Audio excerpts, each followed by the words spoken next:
hello guys welcome जनाइछु आजिर मोर अन्य এটা video লৈ আপোনালোকক আৰু এটা কথা মই আপোনালোকক ক'ব বিচাৰো আপোনালোকক যদি চাহ বাগানৰ ওপৰত যিকোনো বিষয় যদি জানিব লগা থাকে কেমিকেলৰ ওপৰত হওক বা প্লাকিংৰ ওপৰত হওক যিকোনো বিষয় যদি জানিব লগা থাকে আপোনালোকে মোক কল কৰি সুধিব পাৰে আৰু ডেসক্ৰিপচনত বা আপোনালোকৰ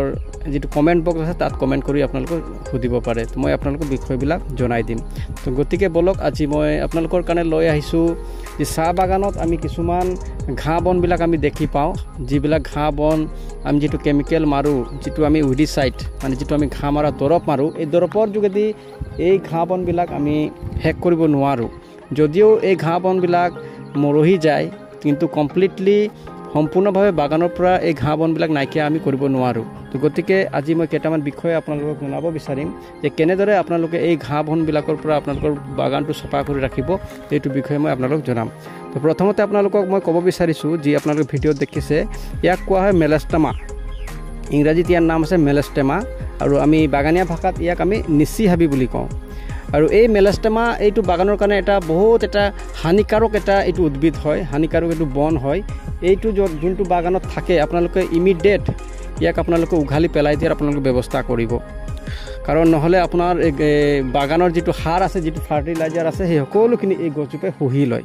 আৰু তাৰ পিছতে দেখিছে আপোনালোকে এইটো হৈছে ফান্স ইয়াক ইংলিছত ফান্স বুলি কোৱা হয় আৰু অসমীয়াত আমি ইয়াক বাগানীয়া ভাষাত আমি ঢেকিয়া বুলি কওঁ এই ঢেকিয়াটো যদি আপোনাৰ বাগানত আছে তেতিয়াহলে এই ঢেকিয়াটো আপোনালোকে উঘালি পেলাব আৰু উঘালি পেলাই আপোনালোকে এটা ঠাইত জমা কৰি ৰাখি দিব নহলে এই ঢেকিয়াটো আপোনালোকৰ বাগানৰ কাৰণে ক্ষতিকাৰক হ'ব পাৰে তো আৰু তাৰ পিছত আপোনালোকে দেখিছে এইটো ইয়াক কয় বাগৰাকট বুলি কোৱা হয় আৰু এই বাগৰাকটৰ অসমীয়া নাম বা বাগানীয়া ভাষাত আমি ক'বলৈ গ'লে ইয়াকে আমি মটৰ হাবি বুলি কওঁ এই মটৰ হাবিটো আমাৰ বাগানৰ কাৰণে ক্ষতিকাৰক হয় আৰু এই বাগানত যদি থাকে এই বাগানৰ যে চাহ গছৰ শিপাবিলাকক দুৰ্বল কৰি পেলাই তো গতিকে আপোনালোকৰ বাগান আপোনালোকে ৰক্ষা কৰক আৰু আপোনালোকৰ বাগান আপোনালোকে পৰিষ্কাৰ কৰি ৰাখক আৰু এই হাবি বনবিলাকৰ পৰা মুক্ত কৰি ৰাখক আৰু তাৰ পিছত আছে আৰু এটা ইয়াৰ নাম আছে মাকানিয়া ইয়াক মাকানিয়া বুলি কয় ইংলিছত আৰু আমি বাগানীয়া ভাষাত ইয়াক জাৰ্মানী হাবি বা লতা হাবি বুলি কওঁ লট নিচিনা হয় লতাৰ নিচিনা এইটো বগাই যায় এই গছবিলাকৰ সাধাৰণতে ওপৰতে থাকে এই দূৰৰ পৰা আপোনালোকে ইয়াক দেখি নাপাব ওচৰত গ'লে আপোনালোকে মন কৰিব এই লতা হাবিটো যদি মাকানিয়া হাবিটো আপোনাৰ গছৰ ওপৰত যদি আছে এই গছৰ ওপৰৰ যেটো গছ পাতৰ যেটো খাদ্য আছে সেই খাদ্যখিনিক ই লৈ টানি লয় আৰু এই খাদ্যবিলাক লোৱাৰ পিছত গছজোপা হয়তো দুৰ্বল হৈ যাব পাৰে গতিকে যিকেইটা আপোনালোকক বন মই আপোনালোকক দেখালো এই বাগানত থকা এই উদ্ভিদবিলাকক আপোনালোকে যিমান সোনকালে পাৰে আপোনালোকে নিজৰ বাগানৰ পৰা আপোনালোকে উঘালি পেলাই দিব কাৰণ এইবিলাক এনেকুৱা এটা উদ্ভিদ হয় এইবিলাক এটা বহুত ষ্ট্ৰং এটা ৰুটৰ হাবি বুলি কয় ইয়াৰ ইয়াৰ শিপাবিলাক বহুত ষ্ট্ৰং থাকে তাক আমি এই কেমিকেল বা উইডিসাইড মাৰি পেলাই ইয়াক আমি নষ্ট কৰিব নোৱাৰো তো গতিকে আপোনালোকে আপোনাৰ যদি বাগানত এই হাবি বনবিলাক দেখিছে আপোনালোকে ইমিডিয়েট ইয়াক ৰিমুভ কৰাৰ বা আপৰুটিং কৰাৰ ব্যৱস্থা কৰক আৰু উইডিসাইড হিচাপে বন হাবি মাৰাৰ কাৰণে মানে যেটো ঘাঁহ বন মাৰাৰ কাৰণে মই দুটামান কেমিকেল আপোনালোকক নাম কৈ দিব বিচাৰিছো কাৰণ আমি গম পাইছো ইতিমধ্যে যে পিপিসি কিছুমান কেমিকেলবিলাক বেন কৰি দিছে গতিকে মই দুটা কেমিকেল আপোনালোকক এডভাইস কৰিম প্ৰথমটো হৈ গৈছে গ্লাইফোসেট থকা আপোনালোকৰ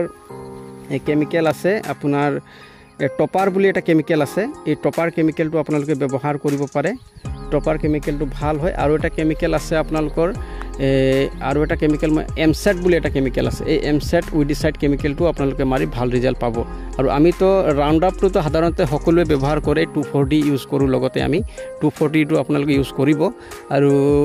পাৰিলে যদি আপোনালোকৰ ঘাঁহ বনবিলাক যদি বেছিকে থাকে আপোনালোকক মই মোৰ ফালৰ পৰা এটা পৰামৰ্শ দিব বিচাৰিম এই কেমিকেলবিলাক এই উইডিসাইড কেমিকেলবিলাকৰ লগত আপোনালোকে এমঅপি টো 1 কেজি কে আপোনালোকে ব্যৱহাৰ কৰিব পাৰে পাৰ ড্ৰামত যদি 100 লিটাৰ আপোনাৰ ড্ৰাম হয় তেতিয়াহলে আপোনালোকে 1 কেজি এমঅপি দি আপোনালোকে উইডিসাইডটো স্প্ৰে কৰিব তলত আৰু আপোনালোকৰ বাগানবিলাক ঘাঁহ বন মুক্ত কৰি ৰাখিব তো গতিকে এই ইনফৰমেশনটোৰ পৰা যদি আপোনালোকে কিবা এটা শিকিব পাৰিলে তেতিয়াহলে ভিডিঅটো আপোনালোকে সাবস্ক্ৰাইব কৰিব আৰু যিমান পাৰে শ্বেয়াৰ কৰিব ধন্যবাদ শ্বেয়াৰ কৰিব